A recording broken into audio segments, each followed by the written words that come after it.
Hello students, today we are going to discuss about the permutation and combination। एक नया chapter हम लोग आज स्टार्ट कर रहे हैं, परम्यूटेशन और कॉम्बिनेशन। इसको हम लोग करने वाले हैं। तो जब पहली बात आती है परम्यूटेशन और कॉम्बिनेशन, तो दिमाग में क्या आता है? दिमाग में जो सबसे पहली चीज आनी चाहिए कि एक काउंटिंग करके हमें बतानी है। ठीक है, परम्यूटेशन एंड कॉम्बिनेशन मतलब हमें काउंट करना है, तो हमें काउंटिंग आनी चाहिए कि कब कैसे काउंट करना है। ठीक है, तो यहाँ पे जो सबसे इंपॉर्टेंट चीज रहेगी that is the fundamental of the counting.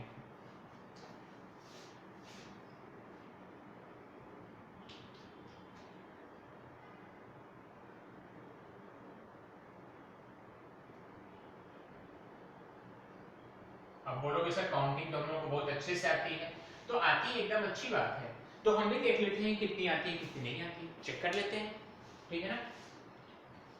और ये जो पीएनसी की काउंटिंग है इसमें दो चीज आएगी, प्लस और मल्टीप्लिकेशन। ठीक है, there will be no minus, there will be no division. Calculation में आ सकता है, लेकिन काउंटिंग जब करेंगे तो वहां पे दो चीजें आएंगी, या तो दो नंबर्स को ऐड कर रहे होंगे या दो नंबर्स को मल्टीप्लाई कर रहे होंगे। क्लियर है? तो देखिए कैसे करते हैं। तो एक छोटा सा मैं एग्जांपल लेता हूं, एक छोटा सा एग्जांपल लेता हूं।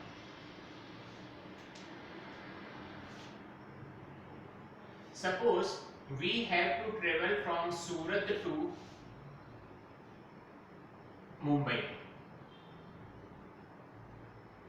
ठीक है, and there is a station in between. There are several many station but we are taking as a Vapi, हमारा एक सेंटर है वापी में। तो ये चीज देखते हैं। तो how many ways we can reach from Surat to Mumbai? How many ways to reach Mumbai from Surat? तो सर आप पहले बताइए कि कितने वेज हैं। हाँ बिल्कुल बताऊंगा। देखिए, there is a cab service which run from Surat to Vapi, उसके आगे नहीं जाएगा। There is a bus service from Surat to Vapi, and there are person who can take the car also. Even we can take a train also which goes from Surat to Vapi. From Vapi to Mumbai, there is the taxi. Cab बोल दो, taxi बोल दो, नाम अलग ले रहे हैं। There is, let's say, bike से भी लोग जाते हैं, and there is the train also available. Bus, and there are few trains like the Rajdhani Express, few flights which are directly going from Surat to Mumbai. So now they are asking in how many ways we can reach Mumbai from Surat. ठीक है, sir आपने पढ़ाया नहीं, पढ़ाने से पहले एक question कराने देंगे, समझ में तो आया कि पढ़ना क्यों है, इसके लिए ये चीज करनी पड़ेगी। तो बताइए हम सूरत से मुंबई कितने तरीके से जा सकते हैं। 1 मिनट का टाइम दे रहा हूं, आप लोग चैट बॉक्स में लिख के मुझे बताइए कि इसका क्या आएगा। ठीक है, कमेंट बॉक्स में लिखिए how many ways we can reach Mumbai from Surat. Surat से मुंबई कितने तरीके से जा सकते हैं।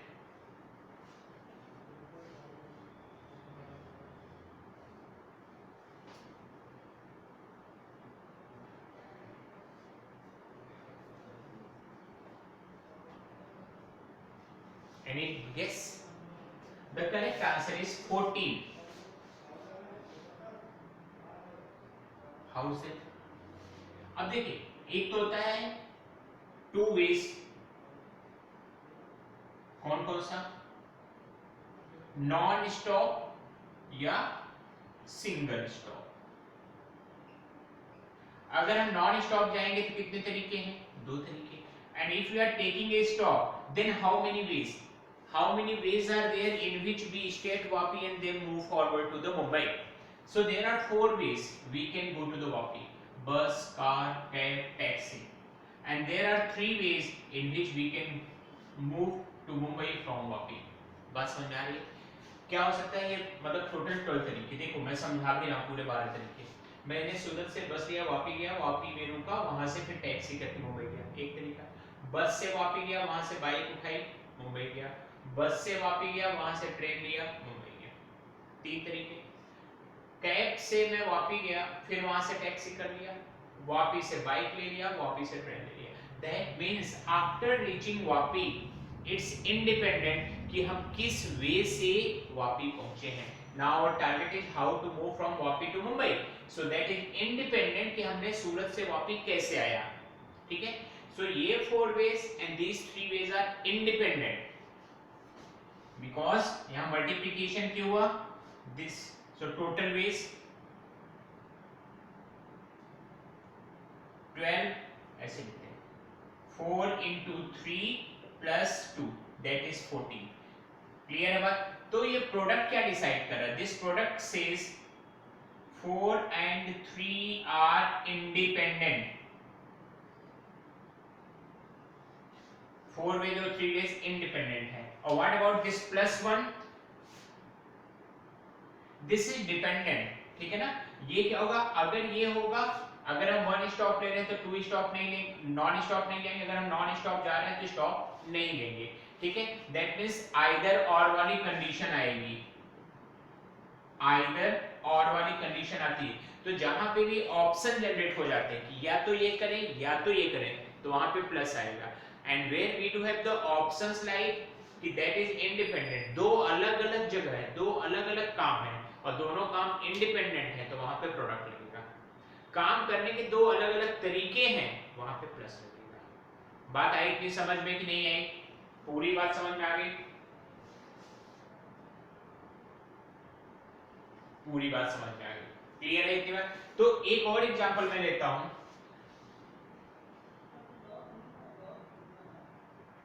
ठीक है. देखते हैं वो क्या बोलता है. Let's say this is Surat, this is Vapi,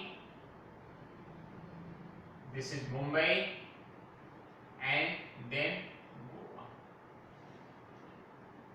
So there are the 3 ways. मैं ऐसे लिख रहा हूँ.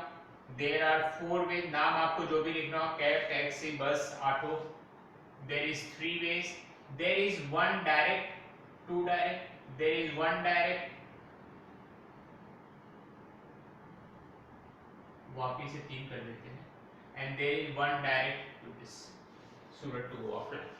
जो भी मान लो. ठीक है. So in how many ways we can reach to Goa from Surat. कितने तरीके से हम सूरत से गोवा जा सकते हैं. How many ways are there. कितने तरीके बता पाएंगे आप मुझे. तो इसमें करना क्या होता है, जैसे यहां पे क्या था वैसे यहां पे 3 वेज होंगे. कौन कौन से वेज होंगे वो भी बताइए. Non stop, 1 stop and 2 stop. ठीक है. ऐसे लिख देते हैं. Non stop, 1 stop and 2 stop. Non stop तो एक ही तरीका है, सूरत से गोवा. 1 स्टॉप रुकना है तो 2 ऑप्शन हो रहे हैं कि कहां पे आप रुकना चाहेंगे. एक जगह रुकना है तो इट में कि आपने वापी पे रुका या आप मुंबई में रुके. अगर आपने वापी जाना ही है तो वापी जाने के कितने तरीके, 3. अब वापी से सीधा गोवा जाना है, एक ही स्टॉप लेना था, वापी में रुके, तो यहां से डायरेक्ट गोवा जाने के लिए 3 तरीके. एक ही स्टॉप लेना है मुंबई में तो 2 तरीके, and Mumbai to Goa 3 way. 2 stop लेना है मतलब सूरत से मुंबई जाएंगे 3 वेज, सूरत से वापी 3, वापी से Mumbai 4 and Mumbai to Goa 3. That is 1 plus 9 plus 6 plus 3 3 जा 9 4 जा 36, 36 42 52 वेज. ये बात 100% क्लियर हो गई है तो बताओ, नहीं तो फिर से रिपीट कर सकते हैं. क्लियर है. क्या किया गया, we have to reach up to Goa via from Surat via Vapi और मुंबई. इट मे हैपन कि वी टेक 1 स्टॉप. अगर एक स्टॉप लेना है then we have to decide कि हमें सूरत में ब्रेक लेना है या मुंबई में ब्रेक लेना है. और अगर हमें दोनों स्टॉप लेने हैं तो कोई दिक्कत नहीं, नॉन स्टॉप जाना है तो भी कोई दिक्कत नहीं. तो नॉन स्टॉप गए तो 1 veg direct, 1 stop then 2 option whether we have to take the break in Vapi or Mumbai. If we are taking the break, if and or, either we can take break in Vapi or Mumbai. ठीक है. So 3 into 3, Vapi में रुक रहे हैं तो वापी तक जाने के 3 तरीके. वापी से सीधा गोवा जाना है 3 into 3. सूरत से डायरेक्ट मुंबई 2 वेज और Mumbai to Goa 3 ways. And all the stoppage that is Vapi Mumbai हर जगह रुकना है तो 3 वेज, 4 ways 3 ways। क्लियर होगी बात? एक बार इतना नोट डाउन करिए आप लोग।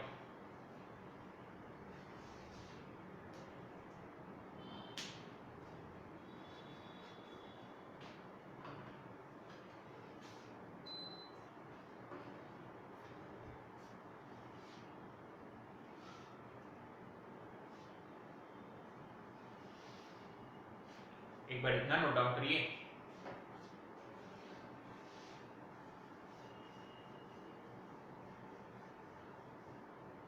तो whenever there is independent then multiplication, when there is the option या तो ये करो या तो वो करो, वहां पे प्लस होगा। पूरे पीएनसी एंड प्रोबेबिलिटी में सभी स्टूडेंट्स को केवल दो ही प्रॉब्लम होती है। फर्स्ट प्रॉब्लम, सर पता नहीं चलता कि कब एडिशन लगाना है कब मल्टीप्लिकेशन लगाना है। सेकंड प्रॉब्लम, सर पता नहीं चलता कि कब परम्यूटेशन लगा रहे हो कब कॉम्बिनेशन लगा रहे हैं। तो मैंने पहली जो चीज थी वो मैंने सबसे बेसिकली बता दी, काउंटिंग में कहां पे प्लस लगेगा कहां पे मल्टीप्लिकेशन। सेकंड थिंग, कहां पे परम्यूटेशन लगेगा कहां पे कॉम्बिनेशन लगेगा, पहले मैं वो बता रहा हूं। क्या होता है परम्यूटेशन, क्या होता है कॉम्बिनेशन, बात की बात है, बट कब परम्यूटेशन लगेगा कब कॉम्बिनेशन लगेगा वो चीज मैं बताता हूं।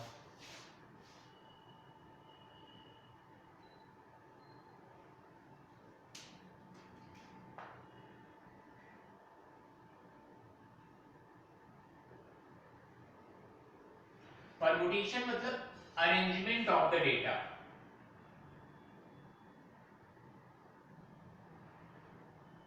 That means order matters, order of objects या डेटा जो है matters.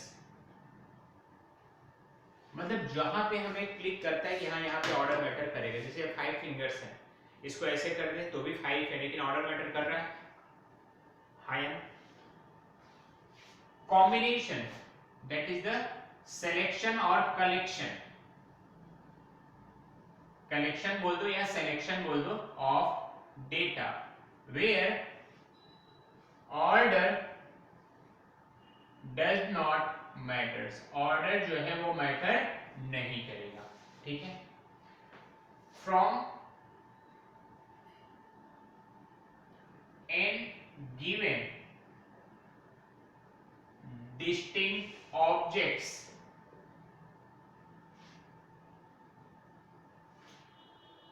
arrangement of R objects is done by NPR, n ऊपर बड़ा सा P and R, NPR base, that is n permutation R। क्या है, सारी चीजें निकल के आएंगे, अभी निकल के आएंगे। ठीक है, ऑब्जर्व क्या करना है, इस वर्ड को ऑब्जर्व करना है कि अलग अलग ही होनी चाहिए। एंड गिवन डिस्टिंक्ट ऑब्जेक्ट्स, ठीक है ना, डिस्टिंक्ट ऑब्जेक्ट्स है तो ही लगेगा। यहां पे क्या होगा, from an given distinct objects selection of R objects is given by NCR। इसको कई बार NR भी बोलते हैं, इसको नहीं बोलेंगे, इसको ऐसे ब्रैकेट में N और R लिख दिया, that is NCR, where NPR is equal to N minus R। कोई नई चीज आ रही है ऐसे लिखने, वो भी बताता हूं मैं क्या है। And NCR is NR n minus R. ठीक है, इसको बोलते हैं फैक्टोरियल। क्या बोलते हैं, n फैक्टोरियल, फैक्टर से बना है फैक्टोरियल। क्या होता है, आएगा नेक्स्ट क्लास, मतलब नेक्स्ट सीन में आ जाएगा। अब यहाँ पे जो सबसे इंपॉर्टेंट चीज है, एक बार इतना लिख लीजिए प्लीज, फिर इसी में और चीज करते हैं। क्या करना, permutation means arrangement of the data, जहां पे ऑर्डर मैटर करता है, और n डिस्टिंक्ट ऑब्जेक्ट्स में से r डिस्टिंक्ट ऑब्जेक्ट्स आ जाते हैं, तो it says NPR। In the same way collection of the data, जहां पे ऑर्डर मैटर नहीं करता है, वहां पे क्या होता है, NCR लगता है। क्या लगता है, NCR लगता है, that is the selection of n distinct objects, selection of r distinct object from given n। लेना कितना है, r को दिया कितना है, in both the cases n must be greater than equal to r, n must be greater than equal to r, ठीक है। And the formula for npr is n factorial upon n minus r factorial, ऊपर वाला upon ऊपर minus नीचे वाला, ncr ऊपर वाला नीचे वाला ऊपर माइनस नीचे वाला। क्लियर है इतनी बात? यस और नो? नोट डाउन कर लिया आप लोगों ने? ठीक है, ठीक है, ओके।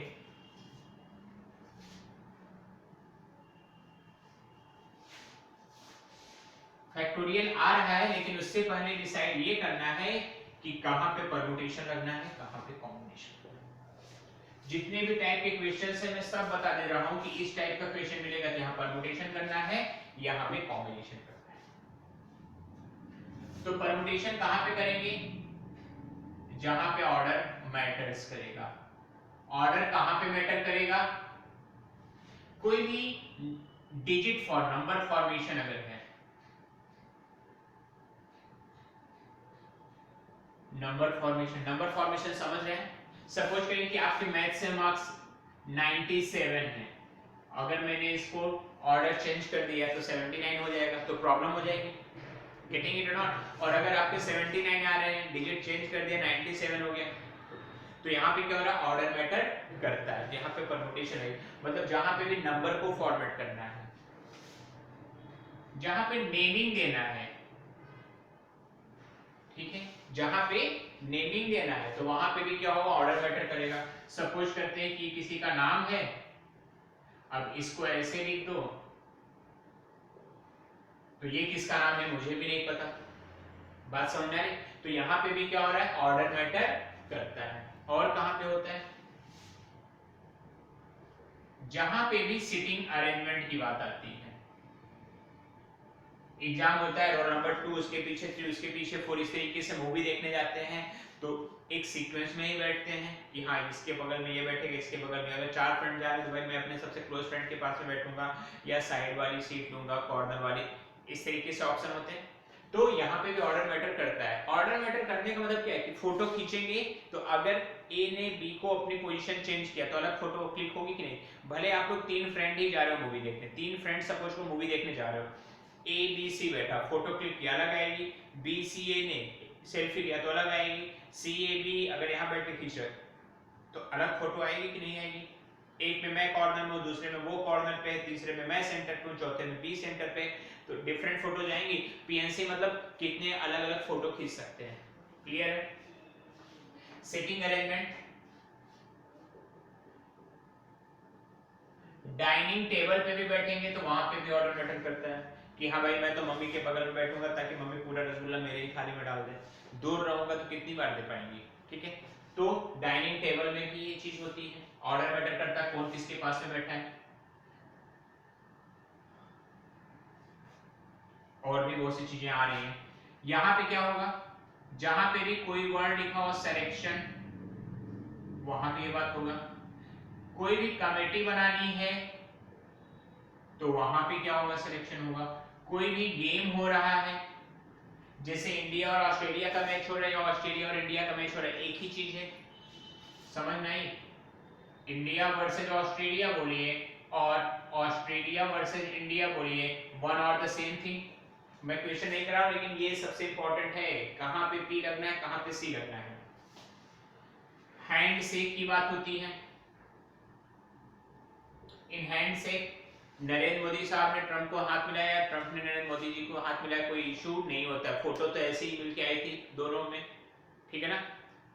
क्लियर है? कोई डिफरेंस नहीं आता है। If one person handshake with the second person, that doesn't matter कि ए हैंडशेक विद बी और बी हैंडशेक विद ए, नहीं पता चलेगा, नहीं पता चलेगा। Then all the geometry based question, geometry based question that is triangle को हम एबीसी बोले, ट्रायंगल को हम बीसीए बोले, ट्रायंगल को एसीबी बोले, कोई फर्क पड़ेगा क्या? कोई फर्क नहीं पड़ेगा। तो जितने भी ज्योमेट्री बेस्ड क्वेश्चन है वहां पे भी क्या लगेगा? कॉम्बिनेशन लगेगा।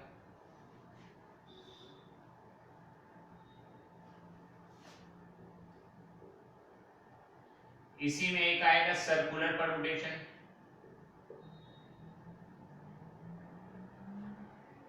और भी अलग अलग तरीके के परमुटेशंस आते रहेंगे, हम सीखते रहेंगे, कॉम्बिनेशन आते रहेंगे, बट यूजली यही 10 टाइप के ज्यादा पूछे जाते हैं, 5 टाइप्स एंड 5 टाइप्स, यही 10 टाइप पे मोस्टली ज्यादातर क्वेश्चन बन जाते हैं। उसका एडिशनल एक या दो कंसेप्ट आएंगे, वो थोड़ा सेपरेट रहेंगे, उसको सेपरेटली डिस्कस करेंगे कि find the number of ways x plus y plus z is equal to 10, x y z की नॉन नेगेटिव क्या वैल्यू हो सकती है, how many ways are possible, तो x को 10 y 0 0 पॉसिबल है, 9 1 0 पॉसिबल है, 8 1 1 पॉसिबल है, 7 2 1 पॉसिबल है, 2 1 7, सेवरल मेनी वेज। तो इससे काउंट तो नहीं करेंगे, उसको भी हम लोग सॉल्व करके निकालेंगे, वो भी इसी में आ जाएगा, सॉल्विंग द इक्वेशन।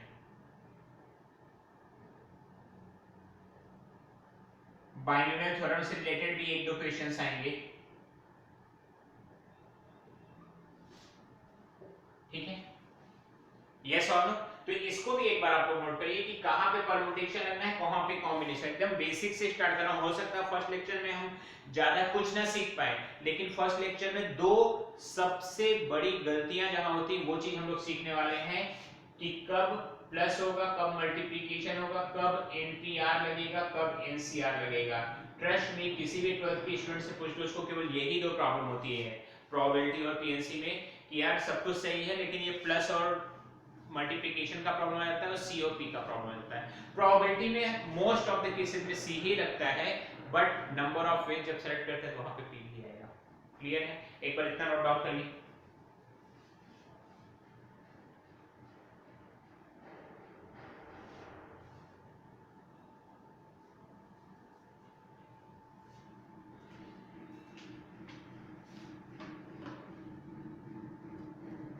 इसके बाद हम लोग बात करेंगे फैक्टोरियल की। मैंने बताया था ना परमुटेशन में क्या होता है, npr, जिसको बोला गया n factorial upon n minus r factorial, और ncr that is n factorial r factorial n minus r factorial. तो सर ये क्या बार बार आप फैक्टोरियल बोल रहे हैं, इसको भी एक्सप्लेन करिए।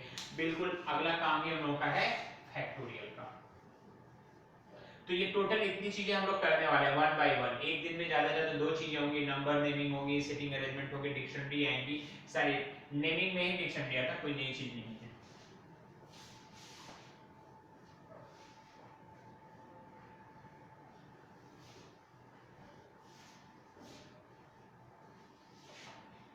ठीक है,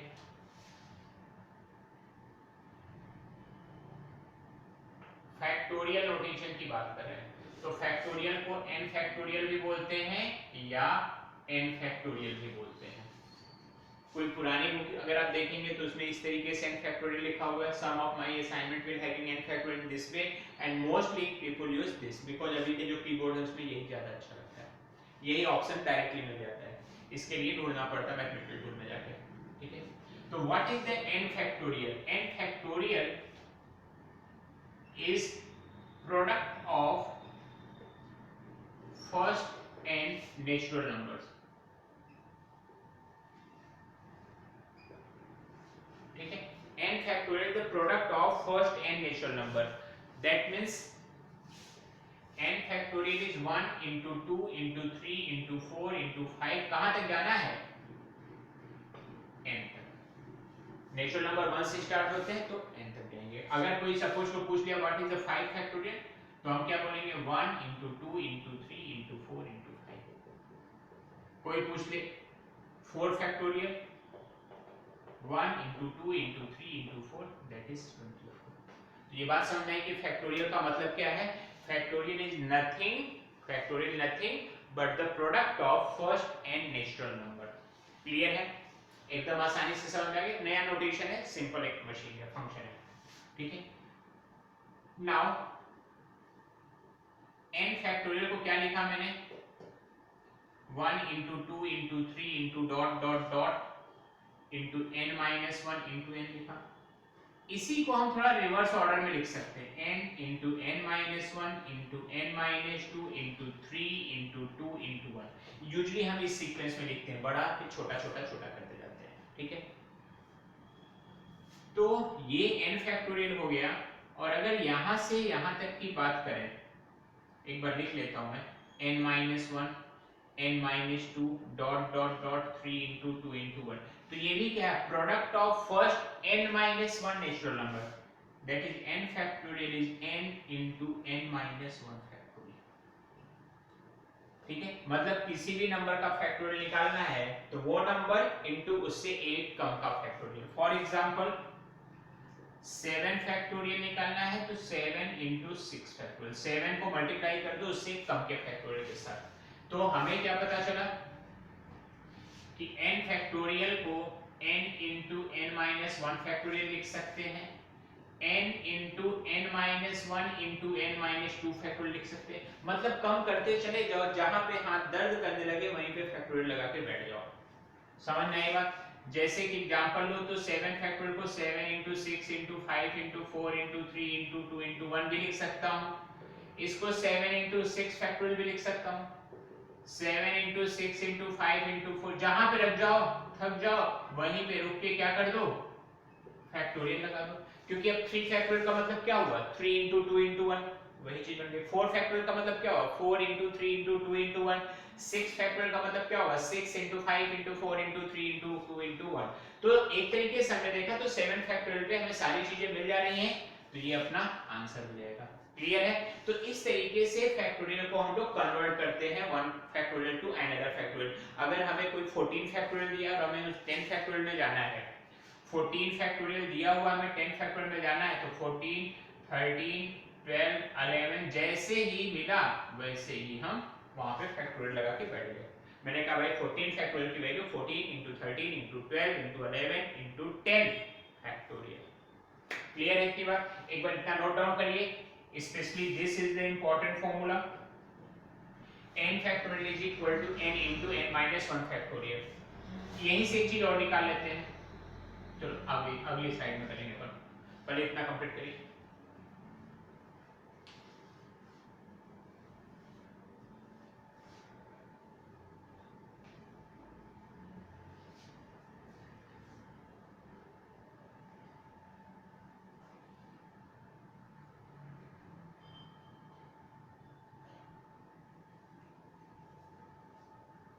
हो गया? ठीक है।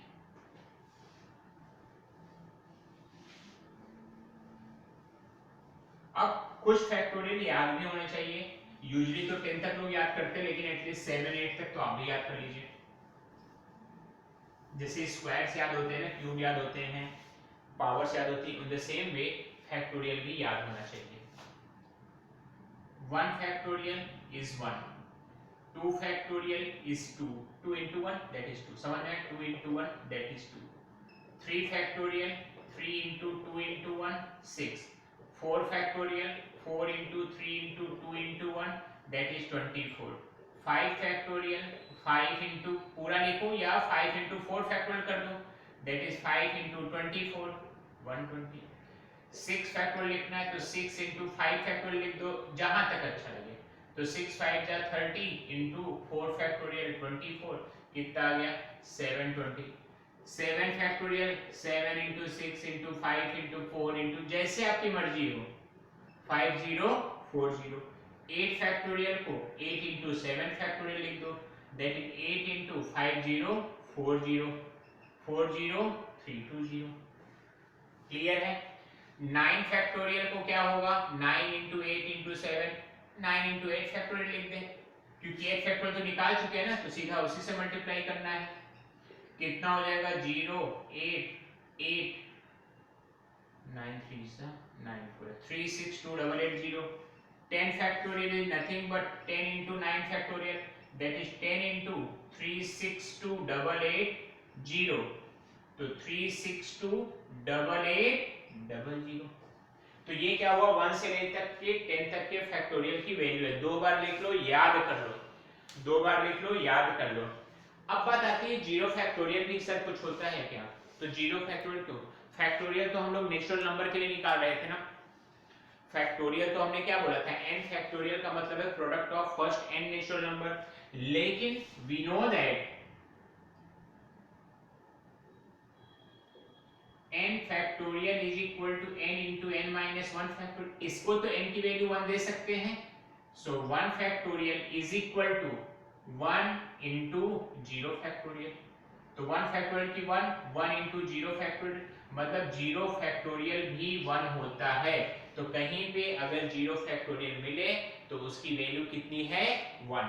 क्लियर है? एक बार फिर से लिखते हैं, 0 factorial 1, 1 factorial 1, 2 factorial 2, 3 factorial 6, 4 factorial 24, 5 factorial 120, 6 factorial 720, 7 factorial 5040, 8 factorial 40320, 9 factorial 36288 single 0, 10 factorial 3628800।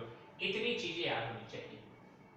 ठीक है, तो ये तो बताया मैंने फैक्टोरियल कैसे निकलता है। फैक्टोरियल क्या, फैक्टोरियल में कैलकुलेशन भी होती है, 3 factorial plus 4 factorial plus 5 factorial, addition subtraction multiplication division, ये तो आएगा।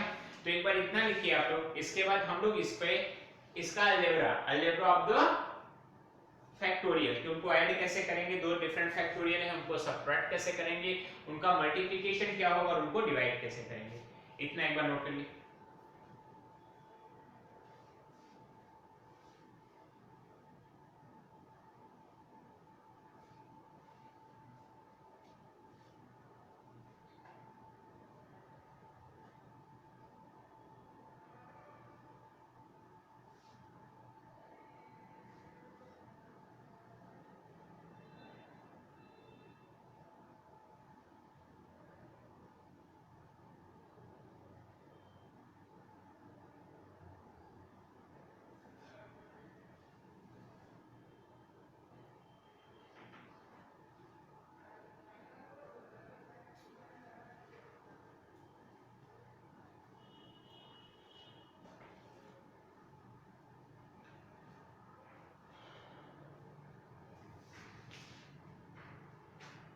डन, चल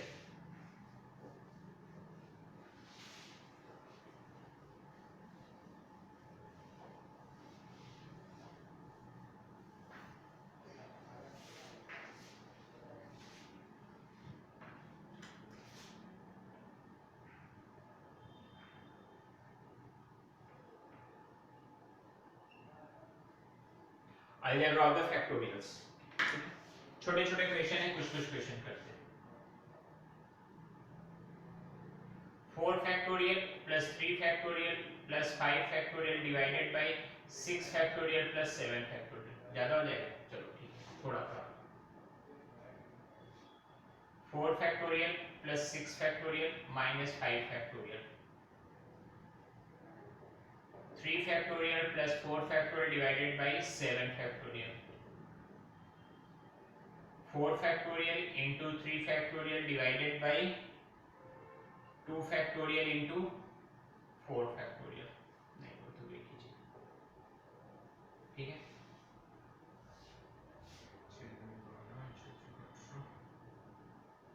9 फैक्टोरियल, एक और दे देते हैं।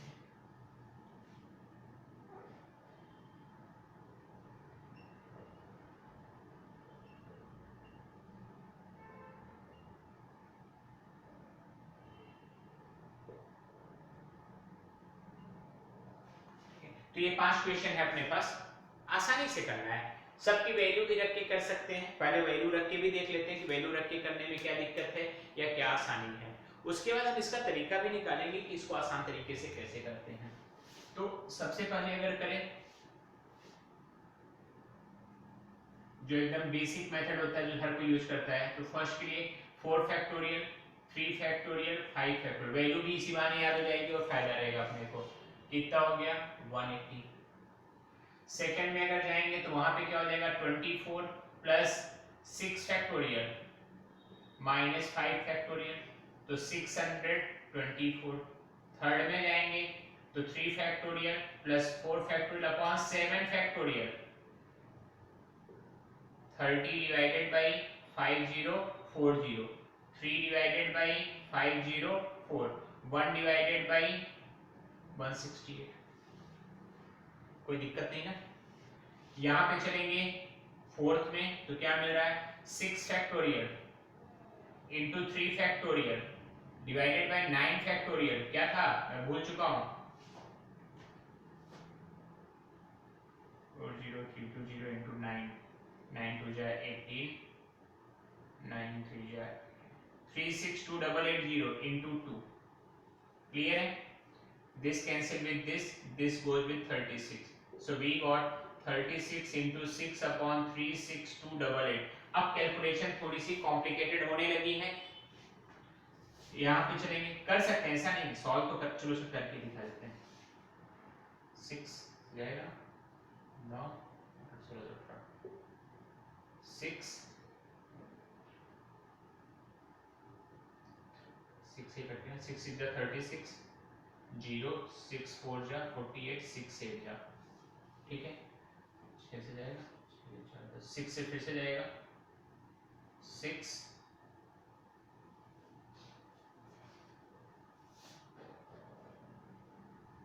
6 से फिर से जाएगा कितना हो जाएगा 1/6 1 जा 2 जा, नहीं जाएगा क्या 6 से, नहीं जाएगा 6 1 जा 6 4 40, 6 6 जा 36, 48 168, इतनी कैलकुलेशन अब बढ़ गई। यहाँ पे चलेंगे तो क्या मिलेगा 5 factorial plus 5 factorial into 3 factorial upon 24 minus 24, 24 5 जा 120 प्लस 30 माइनस 24, 150 126। तो ये काफी गलत मेथड है, हम दूसरे तरीके से करते हैं, देखते हैं उसमें क्या फायदा होगा। मेथड 2 में हम ये देखेंगे कि हमें जितने लोगों को सॉल्व करना है, मेथड 2 में ये रॉन्ग मेथड तो नहीं बोल सकते, कैलकुलेटिव मेथड होता है। ये जो मेथड है ये स्मार्ट मेथड बोलेंगे हम लोग, अच्छा लगेगा। तो हमें क्या करना है, सबसे छोटा फैक्टोरियल ढूंढना है, कौन सा है यहाँ पे 3 फैक्टोरियल, तो 4 फैक्टोरियल को लिखेंगे 4 into 3 फैक्टोरियल, 3 फैक्टोरियल 5 को लिखेंगे 5 into 4 into 3 फैक्टोरियल, तो 3 फैक्टोरियल कॉमन 4 plus 1 plus 20 6, और ये कितना 25, 25 6 जा 150। अभी थोड़ा आपको बड़ा लग रहा है, लेकिन जैसे बड़े क्वेश्चन आएंगे तो यही मेथड सबसे आसान रहेगा। यहाँ पे देखेंगे 4 6 और 5 है, तो सबसे छोटा कौन है 4, सो 4 factorial plus 6 into 5 into 4 factorial minus 5 into 4 factorial, so 4 factorial 1 plus 30 minus 5, that is 24 into 26, 24 6 जा 144, 14 24 2 जा 48, 52 62, क्लियर होगी बात। थर्ड में जाते हैं तो सबसे छोटा फैक्टोरियल कौन है 3 है, सो 3 factorial 4 into 3 factorial 7 6 5 4 into 3 factorial, 3 factorial common 1 plus 4, 3 factorial common 7 into 6 into 5 into 4, cancel cancel, क्या बचा 5 7 6 5 4, कैंसिल कैंसिल, 7 6 जा 168। समझ में आ रही बात। अब अगर मैं इसी को फोर्थ वाला भी करूं, एक बार नोट डाउन करना है, अच्छा कर लीजिए।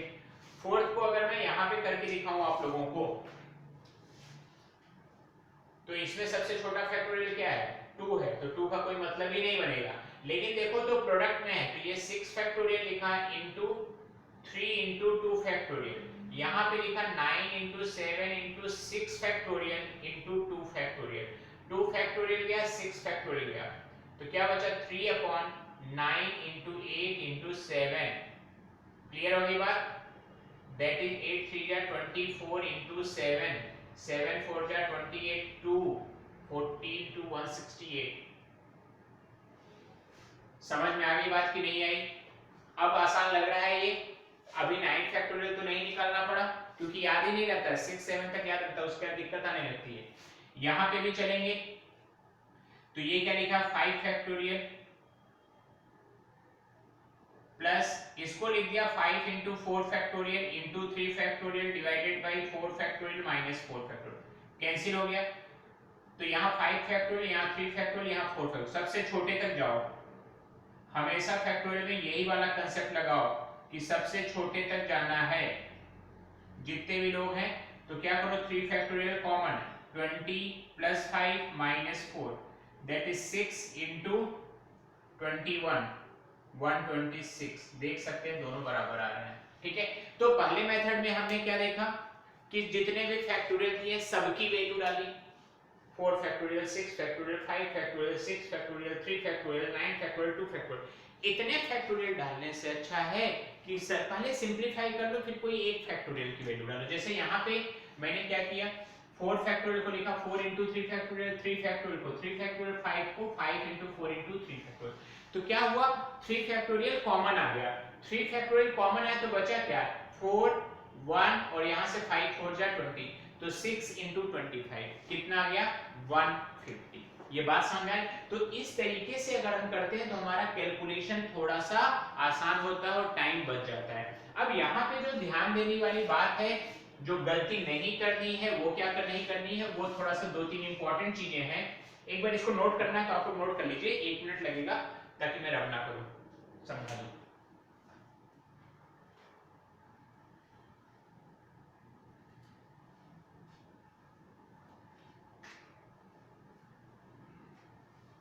छोटी सी बात है कोई बड़ी चीज नहीं है देख लेते हैं।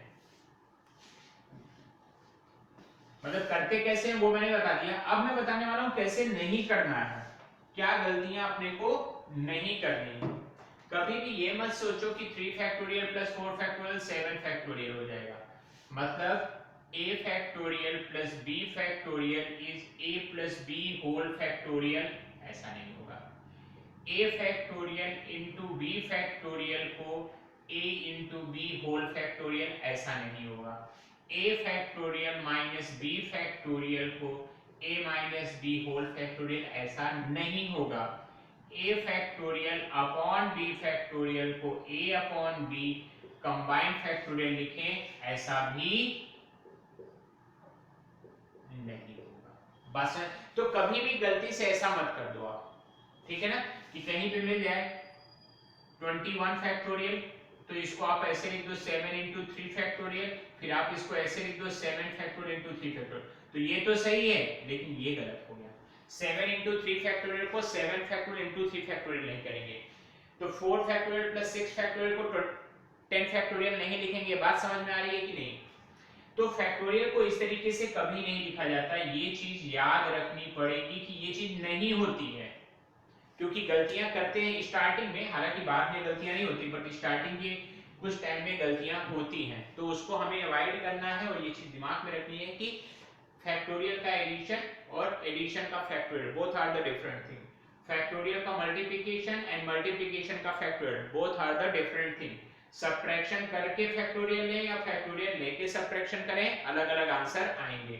बात समझ आई। इंसर्ट डिवीजन फैक्टोरियल का डिवीजन लिया डिवीजन का फैक्टोरियल दोनों अलग आएंगे। क्लियर है इतनी बात। तो इस तरीके से हम लोगों ने आज देखा कि हमें कैसे पूरा फैक्टोरियल को सॉल्व करना है। स्टार्टिंग हम लोगों ने किया कि काउंटिंग क्या होती है। काउंटिंग क्या होती है तो उसमें प्लस कब लगेगा मल्टीप्लिकेशन कब लगेगा। फंडामेंटल ऑफ द काउंटिंग है उसमें मैंने अच्छे से एग्जांपल लिया कि सूरत से अगर बॉम्बे जाना है या सूरत से गोवा जाना है तो कितने तरीके से हम पहुंच सकते हैं। ठीक है। सेकंड जो बात है कि कब पर what is the definition of the permutation what is the difference of the definition of the combination what is the difference between them. कब परमुटेशन लगेगा कब कॉम्बिनेशन लगेगा उसको भी मैंने कैटेगराइज कर दिया कि परमुटेशन तब लगेगा जहां पे ऑर्डर मैटर करेगा। कॉम्बिनेशन वहां पे लगेगा जहां पे ऑर्डर मैटर नहीं करेगा। परमुटेशन लगेगा जहां पे नाम आएंगे जहां पे सेटिंग अरेंजमेंट होगा सर्कुलर परमुटेशन होगा। ठीक है। कॉम्बिनेशन कहां पे लगेगा जहां पे कमिटी बनेगी जहां पे गेम होगा जहां पे ज्योमेट्री की बात होगी जहां पे सिलेक्शन होगा जहां पे हैंडशेक्स होंगे वहां पे क्या लगेगा कॉम्बिनेशन होगा। क्लियर हुई बात। उसके बाद आती थी बात कि परमुटेशन का फॉर्मूला npr होता था n factorial upon n minus r। Combination का फॉर्मूला ncr होता था n factorial upon r factorial into n minus r factorial. उसके बाद जो बात आई कि फैक्टोरियल क्या है तो फैक्टोरियल हम लोगों ने बताया कि n फैक्टोरियल जो होता है that is the product of first n natural number. तो अगर 5 फैक्टोरियल है तो that is the product of first 5 natural number. 7 factorial है तो product of the first 7 natural number that is 1 से स्टार्ट करके 7 तक जाना या 7 से रिड्यूस करते करते लास्ट तक जाना दैट इज 1 तक। तो 7 फैक्टोरियल को अपन लिखते हैं 1 into 2 into 3 into 4 into 5 into 6 into 7, या 7 फैक्टोरियल को हम लिखते हैं 7 into 6 into 5 into 4 into 3 into, दोनों से आंसर वही आएंगे 5040। फिर हमने बताया कि इस तरीके की इक्वेशन कैसे सॉल्व करते हैं, तो उसमें मैंने बताया कि कभी भी एडिशन डायरेक्ट नहीं करो कि फैक्टोरियल कॉमन ले लिया कंबाइन हो गया, फैक्टोरियल कॉमन ले लिया मल्टीप्लाई हो गया, ये कांसेप्ट नहीं लगता है फैक्टोरियल में। क्लियर हो गई इतनी बात? तो नेक्स्ट लेक्चर में हम लोग और ज्यादा प्रॉपर्टी सॉल्व करेंगे और एक्सरसाइज पे चलेंगे। तब तक के लिए take care and bye bye. इसको अच्छे से नोट करके एक बार रिवाइज जरूर कर लेना, ठीक है? Bye bye.